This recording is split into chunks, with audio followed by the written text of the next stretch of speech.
Hello, I'm Dr. Janet Nalbandian over here at Avante Medical Center. Today I'd like to talk to you about how to properly collect stool samples for the CDSA test kit for Genova. First, what I'd like to do is let's go ahead and go through the test kit and let's see what's included. So let's go ahead and open up the box. Let's pull out a few things here, and we'll talk about what all the equipment is. Now, first thing I'd like to mention to you is, of course, the lab requisition. This needs to be properly filled out by your provider or the medical assistant you'll talk to prior to sending the kit out. So make sure that your doctor's name is checked off, the proper test is checked off also, and then depending on what payment you plan to do, make sure that you include it either a credit card or a check off to Genova. So let's go ahead and set that aside. Also, prior to any test kit, you need to review all instructions. Many of these test kits, including the CDSA, also has restrictions and requirements prior to actually collecting your samples. And we'll go over that. For the CDSA 2.0, and that's what this kit is right here, this one actually has 3 days of collection.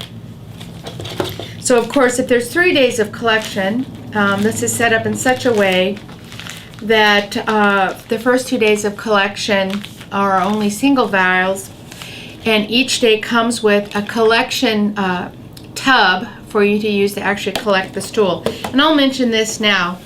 The MA should also give you something that you can set over your toilet. You can see that these collection tubs sit nicely right inside this apparatus, and you set it right on the toilet. And before you do any type of stool collection, always remember to avoid urine first, because you don't want to contaminate the specimen with any type of urine. So 3 collections, 3 tubs. I'm going to set this back in here. Now, let's go ahead and talk about what you need to do prior to collecting the stool. So go ahead, again, you need to review and read through the instructions thoroughly. There are a few things that you need to remember to collect proper stool tests for both cultures and all the measurements that they're going to do.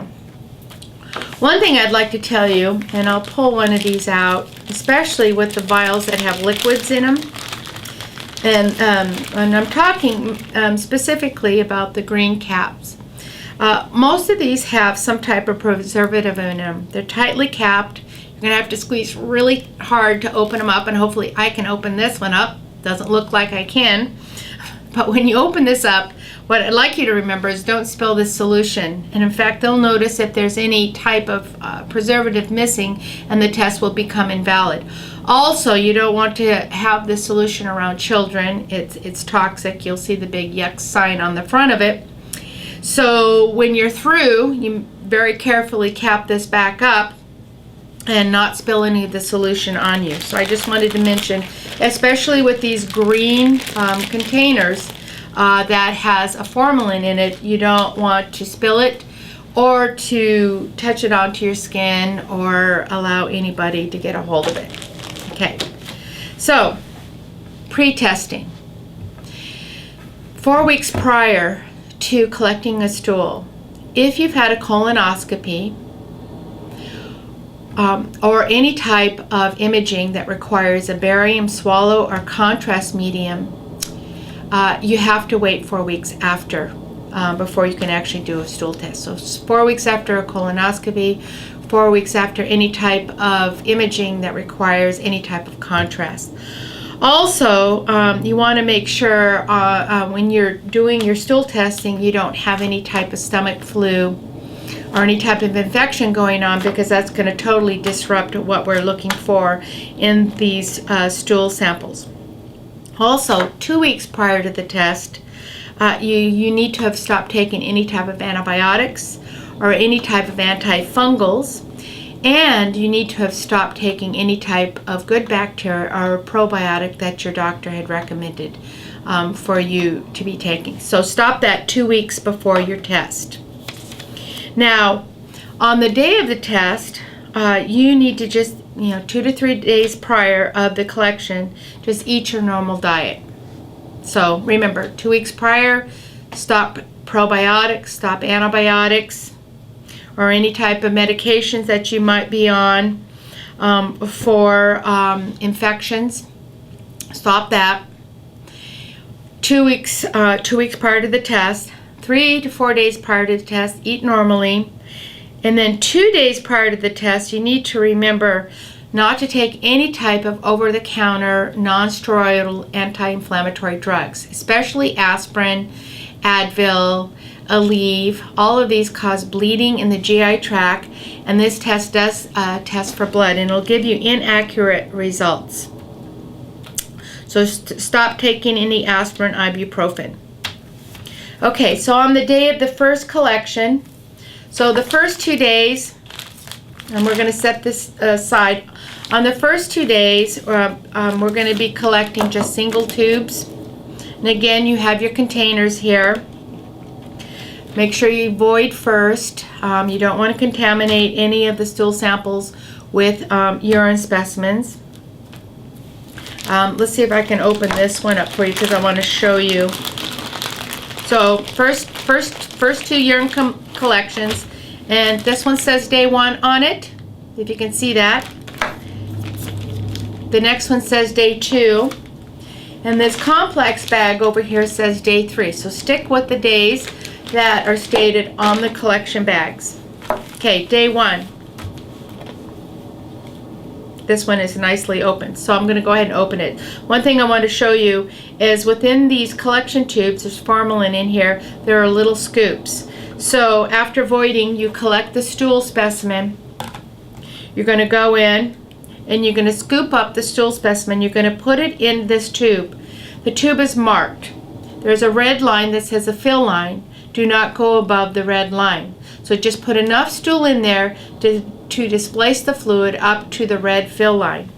If the stool is solid, please mash the stool up so it's homogeneous as best as you can into the solution. So go ahead and mash it up with the little scoop.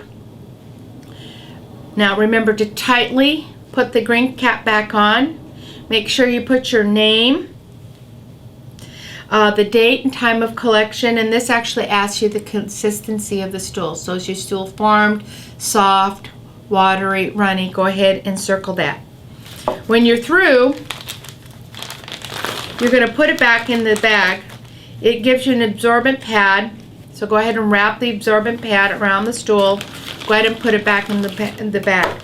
One thing I didn't mention, each one of these bags, they very nicely and conveniently provide you with a glove. So you don't get any stool on you. Of course, you're going to chuck that when you're through. That's day 1.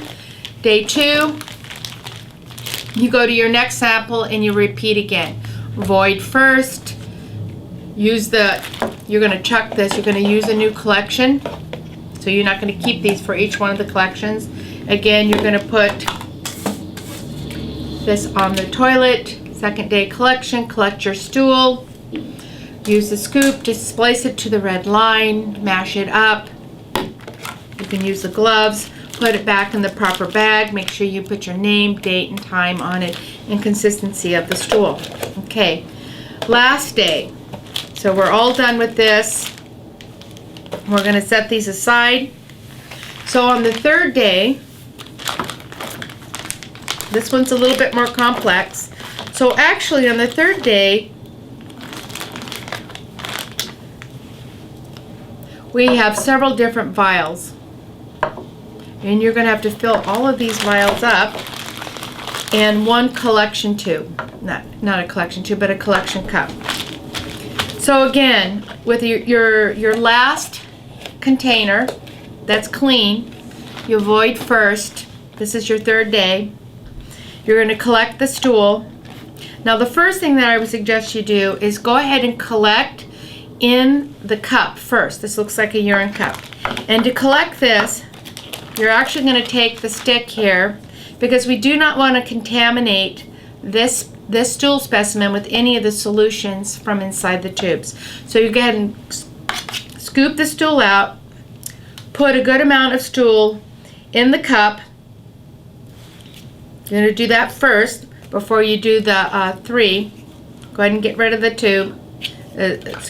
Get rid of the stick. Set that aside.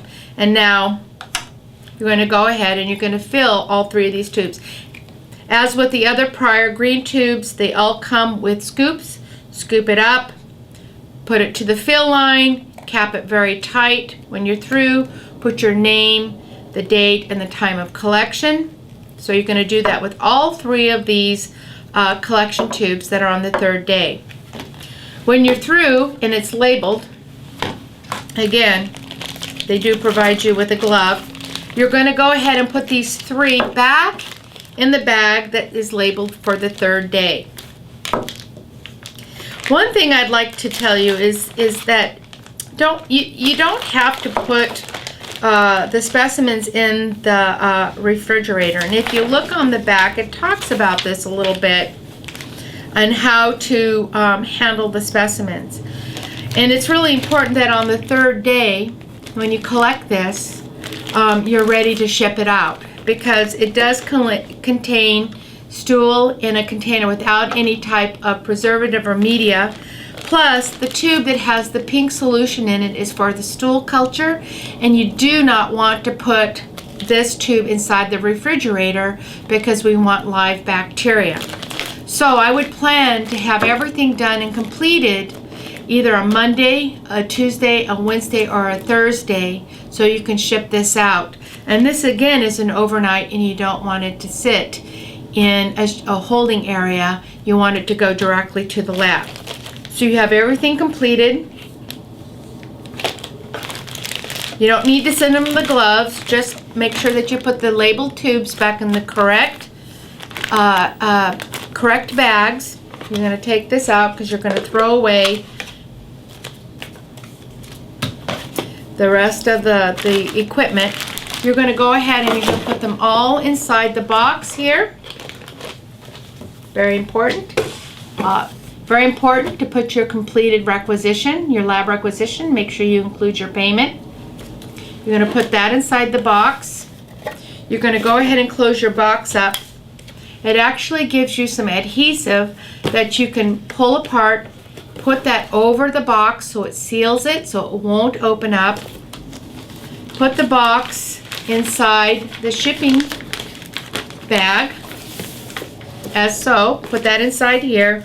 And of course, they have a shipping label for you to put on the bag. So go ahead and fill that out. Take this to FedEx and go ahead and drop it off. And again, this should be mailed or sent to, and of course, FedEx. This is an overnight. So again, Monday, Tuesday, Wednesday, or Thursday, those are the days that you're going to drop the box off, and this will get to the lab within 24 hours. So again, go ahead and read through your instructions. They're very specific. You want to make sure you stop the required medications within the allotted time. Usually that's 2 weeks prior to the test. You want to make sure that you're not taking any antacids or any type of Pepto-Bismol prior to the test, and you want to stop any type of anti-inflammatory such as your aspirin, your ibuprofen, your Aleve, and go ahead and stop the acetaminophen or your Tylenol prior to the test. Don't change your diet at all. Follow the instructions for the 3-day collection. Go ahead and ship it off Monday through Thursday, and you should get good results on that. Now, of course, if you have any questions, we're here to answer them.